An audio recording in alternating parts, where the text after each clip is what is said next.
L'homme épaula son fusil et visa une antilope. Mais quand il pressa la détente, il finit par la toucher à la croupe. Voyant l'antilope s'enfuir dans la direction opposée, l'homme ne se précipita pas pour tirer à nouveau. En tant qu'ancien militaire, il savait pertinemment que l'antilope blessée ne pourrait pas aller loin. Il ramassa alors la douille vide, et se lança tranquillement à sa poursuite. Mais il remarqua soudain des traces de sang au sol, ce qui lui fit comprendre que quelque chose clochait. Il suivit les traces de sang, et découvrit un chien de chasse abattu non loin de là. Mais ce n'était pas lui qui avait tiré sur le chien. Comprenant qu'une fusillade avait dû avoir lieu dans les parages, le chasseur remonta la piste du chien dans l'autre sens. Et effectivement, il trouva plusieurs voitures garées au pied de la montagne. Pour comprendre ce qui s'était passé, le chasseur s'approcha prudemment pour enquêter. Il découvrit avec stupeur que tout le monde était mort. Il était évident qu'une bataille acharnée s'était déroulée ici. Il alla ensuite vérifier à l'arrière du camion. Il y découvrit avec surprise tout un chargement de marchandises. Puisque les marchandises étaient encore dans le camion, quelqu'un avait dû s'enfuir avec l'argent. Cette personne devait être gravement blessée, mais en plein été caniculaire. Où avait-elle bien pu fuir? Le chasseur supposa qu'elle s'était réfugiée dans un endroit ombragé.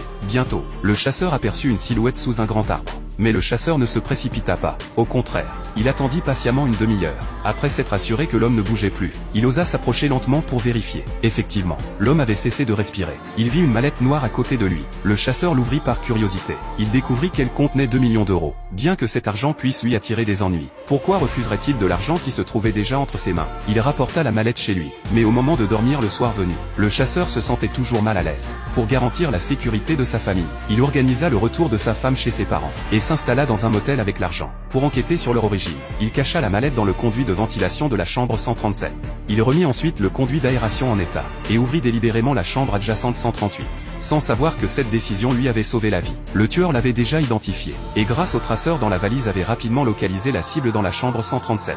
Cependant, après plusieurs heures de recherche, le tueur ne parvint pas à trouver la valise. La mallette avait été déplacée dans la chambre voisine par le chasseur. En remarquant les éraflures dans le conduit de ventilation, le tueur comprit que sa cible était très intelligente. Néanmoins, il refusa d'abandonner la poursuite.